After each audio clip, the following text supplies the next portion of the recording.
तो जैसे तो आज हम बात कर रहे हैं क्लास 12 फिजिक्स के 10 ऐसे इंपॉर्टेंट क्वेश्चन जो लगातार पूछे जाते हैं। जी हाँ दोस्तों, अगर आपने इस वीडियो क्लिक कर दिया है तो वीडियो का अंत देखना, क्योंकि इस वीडियो में आज आपको 5 नंबर वाले क्वेश्चन बताएंगे। 10 महत्वपूर्ण क्वेश्चन लगातार आते हैं, गारंटी लेता हूँ ये बार बार क्वेश्चन पूछे आने वाले हैं। इसमें कोई शिकायत नहीं। अगर आप पढ़ना चाहते हो तो आप देख करके ही वीडियो को समझ गए होंगे कि हाँ ये वीडियो मेरे लिए कितना इंपॉर्टेंट होगा, मतलब आपके लिए। तो इसीलिए आपको करना क्या है, वीडियो को पूरा देखना है, ध्यान से देखना है, और ऐसे इंपॉर्टेंट वीडियो पाने लिए चैनल को सब्सक्राइब कर लेते तो आपके लिए बेहतर और अच्छा होगा।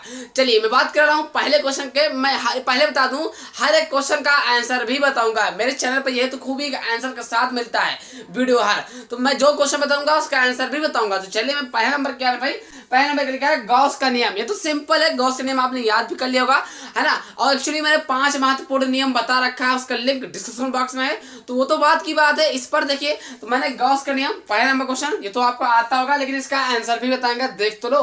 दूसरा नंबर क्या है, प्रकाश का व्यतिकरण क्या क्या तात्पर्य, इससे क्या आवश्यक है, आवश्यक प्रतिबंध लिखिए। ये क्वेश्चन है 5 नंबर का, आंसर भी बताएंगे, चिंता ना करिए यार। ठीक, तीसरा नंबर क्या है, प्रकाश विद्युत प्रभाव के नियम लिखिए तथा इसके कुछ प्रकाश विद्युत प्रभाव के नियम लिखिए। साफ साफ क्वेश्चन देगा 5 नंबर का, सारे के सारे 5 नंबर वाले क्वेश्चन, तो इसको भी बताएंगे आंसर के साथ। चौथा नंबर क्या है, प्रकाश विद्युत उत्सर्जन आइंस्टीन का समीकरण, सबसे ज्यादा इंपॉर्टेंट। अगर आइंस्टीन ना होना तो फिजिक्स खत्म।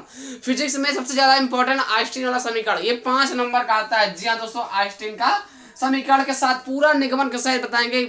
मैंने क्या बोला, वीडियो क्लिक किया है तो वीडियो का अंत देखना, इसमें कोई शिकायत नहीं है मेरे भाई। 5 नंबर क्या है, प्रकाश के विवर्तन से आप क्या समझते हैं, क्या आवश्यक प्रतिबंध लिखिए। इसको भी आंसर के साथ बताऊंगा, निश्चिंत रहिए। जी हाँ दोस्तों, ठीक। थर्ड नंबर क्या है, मैक्सवेल के विद्युत चुंबकीय तरंग का सिद्धांत बताइए, आंसर के साथ। मैक्सवेल वाला क्वेश्चन है, ये भी इंपॉर्टेंट है यार। ठीक मेरे भाई, 7वां नंबर क्या है, समस्थायिक तथा संभारित का अर्थ लिखिए, कम से कम दो। तो मेरे भाई देखिए, आप पढ़ना चाहते हो तो आपको कोई जरूरी नहीं कि 2018, 19, 20, 21, 22 लिखे तो आपको विश्वास पड़े। अगर आप पढ़ना चाहते हो, अगर आप पढ़ रहे हैं रेगुलर, तो आपको देख करके ही पता चल गया होगा वीडियो को कैसा, हाँ ये इंपॉर्टेंट है, ये बंदा सही बता रहा। तो निश्चित रहिए, आंसर भी बताऊंगा। 8वां नंबर क्या है, कार्यफलन कला संबंध शोध, ये दोनों मिला करके 5 नंबर का आता है। हालांकि 3 नंबर 2.5 नंबर क्वेश्चन का है, तो 2 क्वेश्चन अगर आप 2.5 नंबर मिलाकर 2.5 5, मतलब कला संबंध शोध किसे कहते हैं, कार्यफलन किसे कहते हैं, दोनों को मिला करके आता है 5 नंबर का। तो इसको आंसर के साथ बताऊंगा, देखो तो यार। ठीक, 10वां नंबर क्या है, एम्पियर का नियम। एम्पियर का नियम भी इंपॉर्टेंट है, निश्चिंत रहिए। आज की वीडियो आपको आंसर के साथ मिलेगा, और ऐसे इंपॉर्टेंट वीडियो पाने लिए चैनल को सब्सक्राइब कर लेते तो आपके लिए बेहतर और अच्छा होगा। चलिए मैं बात कर रहा हूँ पहले नंबर। अब हम बात करते हैं पहले नंबर क्या लिखना है। पहले नंबर ये क्या है, गॉस के नियम। जी हाँ दोस्तों, ये काफी इंपॉर्टेंट है, कई बार पूछा चुका है। इसको आपको करना क्या है, तैयार जो कर लेना है। ये तो अभी टेलर है, इसके बाद वाले क्वेश्चन जितने हैं सब पिक्चर है, मतलब वो तो और हार्ड क्वेश्चन है, तो उनको भी देख लेना है। चलिए पूरा देखना है वीडियो, बस मेरा कहना ये तो क्या लिखा है, गॉस के नियम में 5 नंबर का आएगा। ठीक, यही एक ऐसा क्वेश्चन है जो 5 नंबर में आता है, नियम का है। ठीक, तो कैसा आंसर है, किसी बंद पेट से गुजरने वाला कुल विद्युत फ्लक्स उस पेट से परिबद्ध कुल आवेश क्यों का क्या मतलब होता है, गुणा लगा दिया, गुणा 1/ε0 के से गुना होता है, उसे हम गॉस का नियम कहते हैं। सूत्र की बात की जाए मेरे भाई, तो सूत्र इसका हो जाएगा φe बराबर Q/ε0, मतलब φe बराबर Q का नाम Q बटे ε0। ये रहा इसका सूत्र, यही रहा आपका आंसर। गॉस का नियम किसे कहते हैं, तो आपको बताना है, किसी बंद पेट से गुजरने वाला कुल विद्युत फ्लक्स उस पेट से परिबद्ध कुल आवेश क्यों का 1/ε0 गुना होता है, उससे हम गॉस का नियम कहते हैं। जी हाँ दोस्तों, इतना ही करना है और कुछ नहीं करना है, इसमें माथापच्ची नहीं करना है। तो मेरा कहना समझो, यहाँ से तैयार करते हो तो आपको जल्दी याद हो जाएगा। ठीक, तो करना क्या है, स्क्रीनशॉट। ऐसा दोस्तों आप स्क्रीनशॉट ले लिया होगा। अब हम बात करते हैं दूसरा नंबर, क्योंकि अभी और तो है, तो चलिए दूसरा नंबर बात करते हैं। दूसरा नंबर क्या है, दूसरा नंबर लिखा है, प्रकाश का व्यतिकरण से आप क्या समझते हैं, क्या आवश्यक शर्तें लिखिए। क्वेश्चन आपसे इस तरह पूछा जाएगा कि प्रकाश का व्यतिकरण लिखिए तथा इनकी आवश्यक शर्तें लिखिए। ठीक, कम से कम 2 या 3 शर्तें। तो चलिए पूरा मैं बताऊंगा आंसर के साथ। आंसर क्या है भाई, ये लिखा है उत्तर आपका कि जब प्रकाश किसी माध्यम में एक साथ चलती है तो माध्यम के विभिन्न बिंदुओं पर प्रकाश की तीव्रता उन तरंगों के अलग अलग तीव्रताओं के योग से भिन्न होती है। ब्रैकेट के अंदर आपको ये लिखना है, कुछ स्थानों पर प्रकाश तीव्रता न्यूनतम होती है, कुछ स्थानों पर प्रकाश तीव्रता अधिकतम होती है। इतना लिखने बाद क्या लिखना है कि कुछ स्थानों पर प्रकाश तीव्रता न्यूनतम होती है, कुछ स्थानों पर प्रकाश तीव्रता अधिकतम होती है। ठीक, इस घटना को ही प्रकाश का व्यतिकरण कहते हैं। ये तो आपको कंप्लीट की प्रकाश का व्यतिकरण किसे कहते हैं आपने लिख दिया। इसके बाद एक क्वेश्चन और लिखा रहेगा कि प्रकाश के व्यतिकरण के आवश्यक शर्तें लिखिए। ठीक, तो आपको हेडिंग डालना है शर्तें। नंबर एक लिखना है कि दो तरंगों की आवृत्तियां बराबर होनी चाहिए, ठीक है भाई। दूसरा नंबर क्या लिखना है, दोनों तरंगों के आयाम बराबर होना चाहिए, है ना। तीसरा नंबर क्या लिखना है, दोनों प्रकाश स्रोत बहुत संकीर्ण होने चाहिए, मतलब बहुत संकीर्ण मात्रा होनी चाहिए, ठीक। तो ऐसे कम से कम 3 आवश्यक शर्तें, मतलब जितना बता रहा हूँ उतना तो कंपलसरी, इतना याद करना पड़ेगा, ठीक। चाहे जैसे, इससे आसान कहीं नहीं मिलेगा, पूरे किताब कहीं यूट्यूब पर नहीं मिलेगा। तो अब आपको करना क्या है, स्क्रीनशॉट तो ले ही लेना है और साथ में लाइक कर देगा, कंजूसी बिल्कुल मत किया करो, ठीक। और कमेंट तो बहुत ही कंपलसरी है, उससे ही हमें पता चलता है कल किस टॉपिक वीडियो बंदे को चाहिए, तो कमेंट जरूर कर देगा कुछ ना कुछ, ठीक। तो करना क्या है, स्क्रीनशॉट।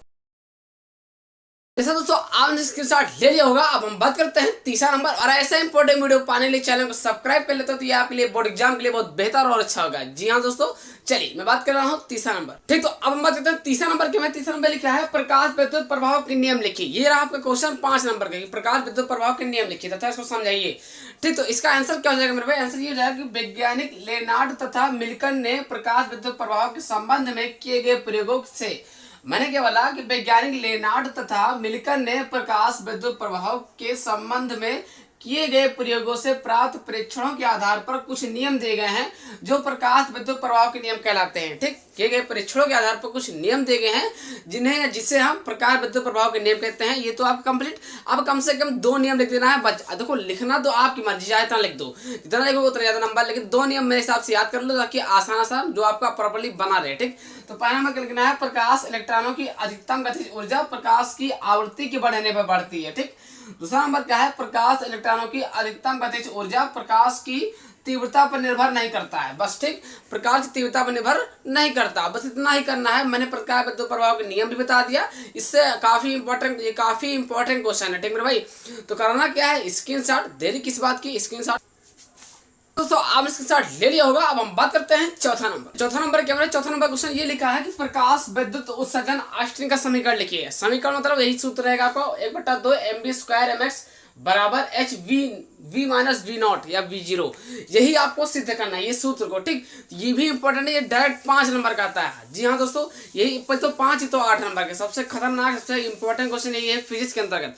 तो आंसर क्या लिखना है, सबसे पहले आपको यहाँ आंसर लिखना है, प्रकाश विद्युत प्रभाव हेडिंग डालना है। इसके अंदर लिखना है किसी धातु के पृष्ठ से प्रकाश इलेक्ट्रॉन के उत्सर्जन की दर आपते प्रकाश की तीव्रता के अनुक्रमानुपाती होता है। इतना लिख के आपको छोड़ देना, ठीक। फिर उसके नीचे आपको सबसे मेन चीज लिखना है आइंस्टीन की प्रकाश विद्युत समीकरण।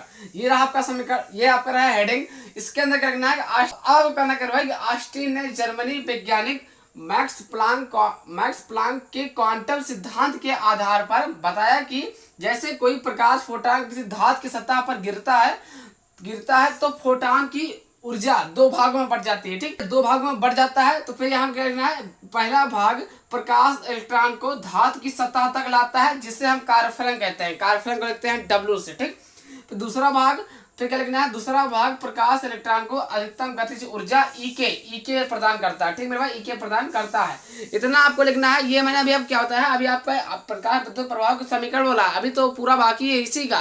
तो इतना पहले आपको स्क्रीनशॉट, फिर बाद में नीचे समीकरण लिखते हैं। करना क्या है, स्क्रीनशॉट।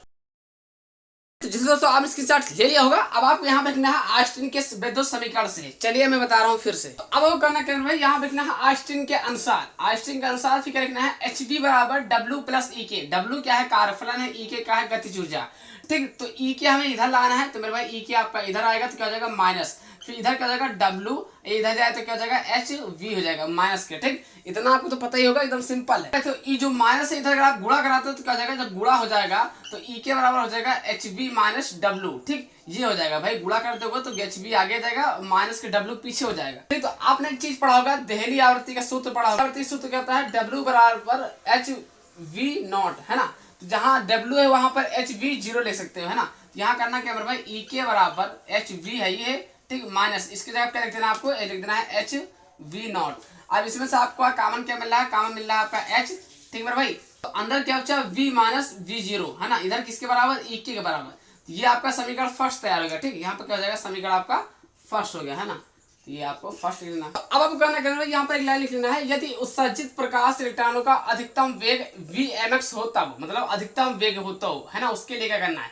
तो यहाँ पर करना क्या भाई, EK बराबर, है ना, EK बराबर क्या हो जाएगा 1/2, है ना, mv² किसके mx, मतलब जो है अधिकतम वेग। तो ये आपका क्या हो जाएगा, समीकरण आपका सेकंड हो जाएगा, ठीक। ठीक। तो अब आपको करना क्या है, यहाँ पे लिखना है ई के बराबर 1/2 mv² mx समीकरण सेकंड में। अब यहाँ पे लिखना क्या है, समीकरण फर्स्ट व सेकंड को, समीकरण फर्स्ट व समीकरण सेकंड है ना को तुलना करने पर। ठीक है भाई, अब करना क्या है, समीकरण फर्स्ट और सेकंड को तुलना करने पर। ठीक, अब आपको ध्यान देना है ई के बराबर कितना है, ई के बराबर इसकी ई की जगह आप इतना लिख सकते हो, लिख सकते हो तो h v minus v naught, इधर क्या है भाई, इधर लिखा है 1/2 mv² max। ठीक, यह तो हमें प्रूव करना था। आप देख सकते हैं सबसे ऊपर देखिए है ना, आपको प्रूव करना था, यही तो आपको लाना था ना, देखिए आपको ले आए है ना, h v minus v naught बराबर 1/2 mv² mx। भाई चाहे इधर हो बात एक ही है ना, यही सिद्ध करना था। अब सबसे जरूरी चीज ये है कि भैया वी क्या है, वी नॉट क्या है, एच क्या है, एम क्या है, वी क्या है, इसको भी बताएंगे, लेकिन इतना करना क्या है, स्क्रीनशॉट। अब वो कहना कर ये यहाँ पर सूत्र 1/2 mv² mx बराबर H v minus we zero breaker बंद, ये रहा आपका सूत्र, यही तो आइंस्टीन का समीकरण है, ये तो सिद्ध किया गया। अब ये बात कि एच क्या है, तो एच आपका प्लांक का सर्वाधिक नियतांक है, वी क्या है, तो वी प्रकाश की आवृत्ति है, वी नॉट क्या है, प्रकाश की दहली आवृत्ति है, एम क्या है मेरे भाई, तो एम इलेक्ट्रॉन का द्रव्यमान है, वी एम एक्स क्या है, तो इलेक्ट्रॉनों का अधिकतम वेग। जी हाँ दोस्तों, अब करना क्या है, स्क्रीनशॉट। तो दोस्तों आज से स्टार्ट ले लिया होगा। अब हम बात करते हैं 5वां नंबर, लेकिन ये क्वेश्चन कुछ ज्यादा ही इंपॉर्टेंट है। ठीक मेरे भाई, तो बात करते हैं 5वां नंबर। तो अब हम बात करते हैं 6वां नंबर क्वेश्चन। क्या मेरे 6वां नंबर क्वेश्चन ये लिखा है कि मैक्सवेल का प्रकाश विद्युत चुंबकीय तरंग का सिद्धांत। अब रही बात के साथ चौथे के बाद 6वां क्या हो गया, मतलब 5वां नंबर कहाँ गया क्वेश्चन। तो मेरे भाई 5वां नंबर नहीं बता रहा हूँ क्योंकि वीडियो काफी लंबी हो जाएगी, इसीलिए उसका अलग वीडियो बनेगी। ठीक, तो 5वां नंबर की वीडियो जो है अलग से बनने की, तो कमेंट जरूर करना कि यस सर मुझे 5वां बता दीजिए। ठीक, तो उसके अलग वीडियो आ जाएगी, काफी वो लंबा क्वेश्चन है, काफी इंपॉर्टेंट भी है, तो उसकी एक अलग से वीडियो हम बना देंगे। उसके लिए निश्चिंत रहे, मेरे चैनल पे तो खूब ही हर एक क्वेश्चन का आंसर मिलता है, बस कमेंट तो किया करो है ना।